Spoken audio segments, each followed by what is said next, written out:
Kami mohon Roh Kudus hadir di tempat ini, hadir menyertai memberkati anak-anak dari jam pelajaran pertama hingga selesai dari pelajaran ini. Di dalam nama Yesus kami berdoa. Amin. Oke. Ayo, waktunya tidak lama, 1 menit. Ayo, yang punya tugas cepat pasang. Siapa yang pasang itu tadi? Iya, berdiri. Yang di sini, silakan berdiri.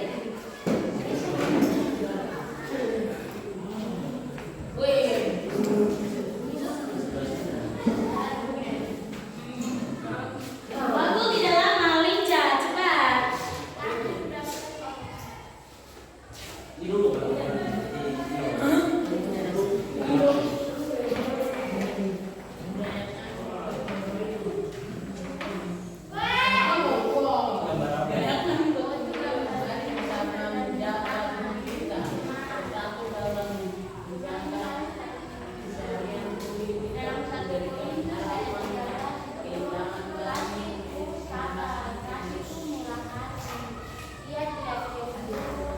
Gantian. Cepat.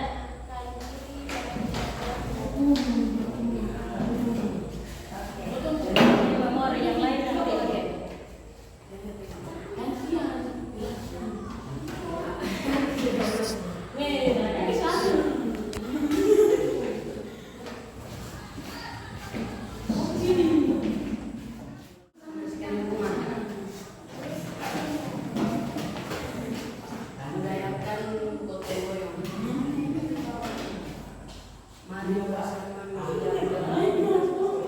Sudah? Oke. Silakan kembali. Kita berikan aplaus dulu buat teman-teman yang sudah.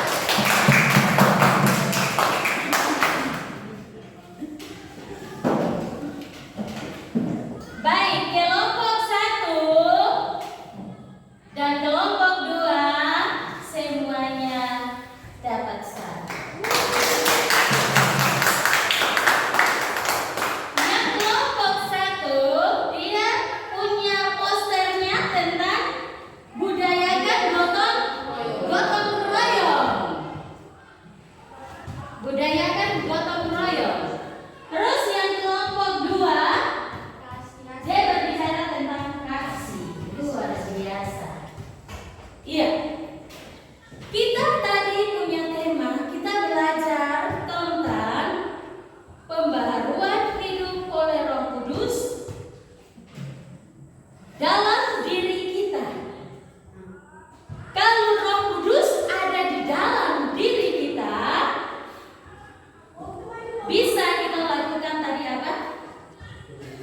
Budayakan gotong royong. Jadi contohnya kalau ada kerja bakti di lingkungan sekolah, kamu harus ikut gotong royong. Harus kerja bersama-sama. Iya kan? Terus itu kenapa dong harus itu berangkul-rangkul sama-sama? Dong teman toh? Kalau teman mau marah atau tidak? Tidak. Oke baik, itu sikap perilaku kita. Seorang yang sebelumnya memiliki sikap mudah marah atau dendam, setelah dipenuhi oleh Roh Kudus dapat mengalami perubahan menjadi lebih sabar, pengampun, penuh kasih. Contoh lain adalah seorang yang sebelumnya suka berbohong atau menipu, setelah menerima Roh Kudus menjadi jujur dan dapat dipercaya. Ibu saya tadi sudah kerja bakti, saya tadi sama-sama tangan support. Itu siapa yang ada? Siapa yang bekerja dalam diri dia? Berarti itu pekerjaan Roh Kudus atau pekerjaan iblis? Iblis. Luar biasa pekerjaan iblis. Oke. Tapi kalau kita sudah berbuat dosa, kita mengaku akan kita punya dosa, pasti kita akan dapat pengampun.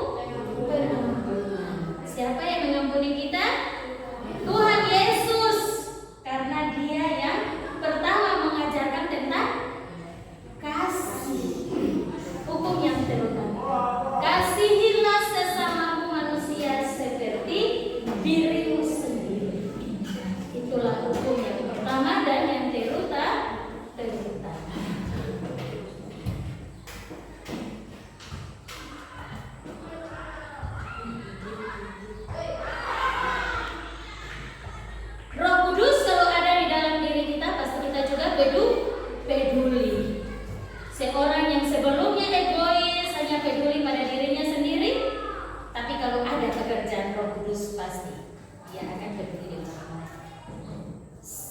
Kita lihat di dalam tadi pembacaan yang pertama, Yohanes 14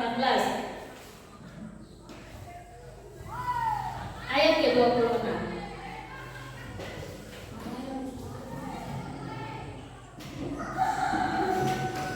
Tetapi penghibur, yaitu Roh Kudus yang akan diutus oleh Bapa dalam namaku, Dialah yang akan mengajarkan segala sesuatu kepadamu dan akan mengingatkan kamu akan semua yang telah Kukatakan.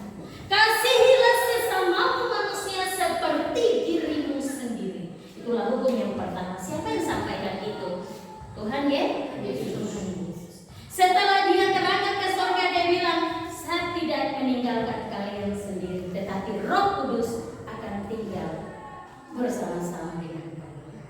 Korintus katakan, atau tidak tahukah kamu bahwa tubuh adalah bait Roh Kudus? Kalau tubuh kita adalah bait Roh Kudus, bisakah kita merokok? Tidak boleh. Bisakah kita makan pinang? Tidak. Oh, makan pinang harus harus bersihkan. Tuhan kasih hikmah, bersihkan supaya tetap bersih. Karena di pinang itu kan ada obat antiseptik, ada obat. Tetapi kalau lebih, karena doa Bapa kami mengajarkan kita secukupnya, tidak boleh lebih. Iya toh? Tapi kalau minuman keras boleh tidak? Tidak boleh sama sekali. Alkitab melarang. Kalau rokok tidak ada manfaat, tidak boleh sama sekali karena itu merusak bait Roh Kudus. Diri kita adalah bait Roh Kudus. Karya Allah melalui Roh Kudus membaharui kehidupan kita. Terima kasih buat kalian yang sudah buat poster-poster yang begitu bagus. Budayakan gotong royong, kita harus berani untuk jujur, untuk menjaga kebersihan, peduli, berkebersamaan dengan teman-teman. Saya tidak suka kerja dan orang sana karena saya tidak suka dia. Saya tidak mau dengan dia. Bisa kan? Tuhan mengajarkan kita untuk jangan pilih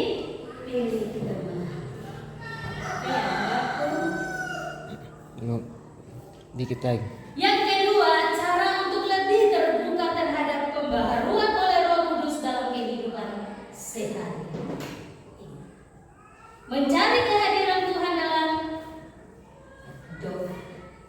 Itu yang tadi ibu tanya kalian tahu bagian kita pertama datang ibu. Kalian tahu lagu senang bersama-sama. Jadi kalau tuh hidup dengan Tuhan Yesus itu pasti ada senang, ada sukacita. Seperti buah-buah roh tuh pasti sukacita, damai sejahtera. Dan cara bagaimana untuk kita hidup dengan cara rajin ibadah dalam persekutuan. Lebih dekat kita bercakap-cakap dengan Tuhan adalah dalam doa.